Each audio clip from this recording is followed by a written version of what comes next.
Sanibonani. UNdlunkulu Mantuli lo from Esigodlweni Warriors. Njengoba sonke sikhumbula ukuthi sisakulo mkhankaso weinsuku ezu-16 wokulwa nokuhlukumezeka kwabantu abangakwazi ukuzilwela. Ngizothi ke namhlanje mina ngifuna ukudlulisa umyalezo kulomuntu ohlukumezeke ngokomphefumulo, kulomuntu ongenaso isibazi sibonakalayo ngaphandle. Ngizothi mntana sekhaya ngiyazi ukuthi uyasaba ukukhuluma ngoba vele ngeke baze bakholwe. Ngifuna ukuthi kuwena namhlanje sikhona as Esigodlweni Warriors.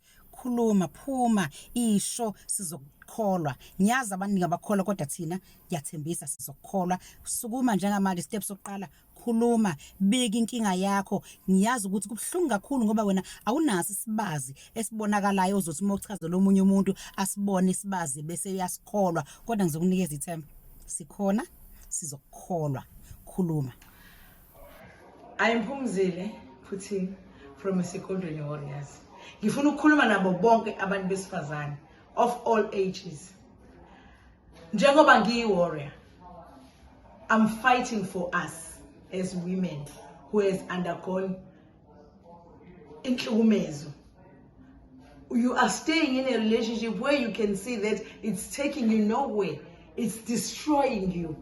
You are mentally destroyed, you are physically destroyed. You feel like you are nobody. Ngifuna ukuqinisekisa mntakababa ukuthi siyabafazi siyimbokodo asiqhephuki usanalo ithuba lokuthi uphume la ukhona and uphume usa right ungaphumi ngoba sewuphuma ngebhokisi ngoba le imbali ohlezi uyinikwa kuxoliswa kuthiwa I'm sorry ngelinye ilanga ziyohlala ethuneni lakho. Lalela ngifuna ukukutshela ukuthi it's now or never. Njengamanje, take a decision and say I'm tired. Make a choice. Choose you. Say I am possible. Everything is possible if you trust in yourself and in God. God will never give you a person that will destroy you. God was never intended ukuthi wena ube sesihogweni.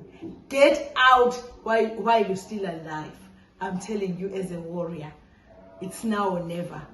Let's break the silence.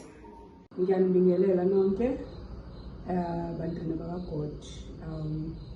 I-reason yami umama uNjilo wakaGetsemane eNanda. I-reason yami ukuthi ngijoyine the Queens ama-Warriors ukuthi ngajabula kakhulu ukuthi bakhona abantu asebethathe istand bafuna ukuthi bame baphumele obala ukuthi bona ba-against ukuhlukunyezwa kwabantu besifazane. So ngizothanda ukuthi ngikhuthaze laba abasathule because baningi abantu besifazane abasahleli bahlele kuhlukumezekeni bayakhala.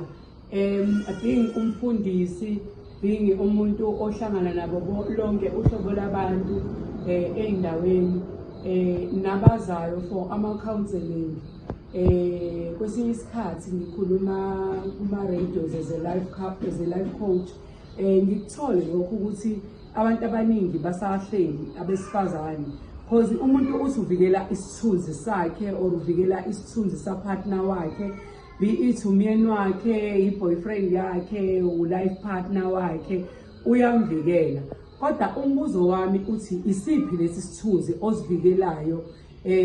Usivikela kangaka wena usungaze ufe impela kuzoze kube yinini uzicindezele uactor engazi ukuthi yonke into ihamba kahle, whereas wazi kahle ukuthi ayikho into ehamba kahle ngawe, ayikho into enhle ngawe. Abanye bawo mama umfundisi, abanye babafundisi kodwa abaphilile kahle, abaphethe kahle kuma relationships abo. So ngathi mangabe ngithola ukuthi the Warriors ayasukuma ayama ashaya phansi ngonyawo athi no, enough, it's enough.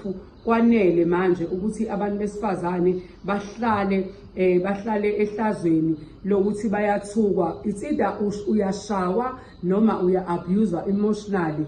Musa ukuhlala, sukuma, phuma, phumele obala. Isitori sakho sizosiza omunye umuntu.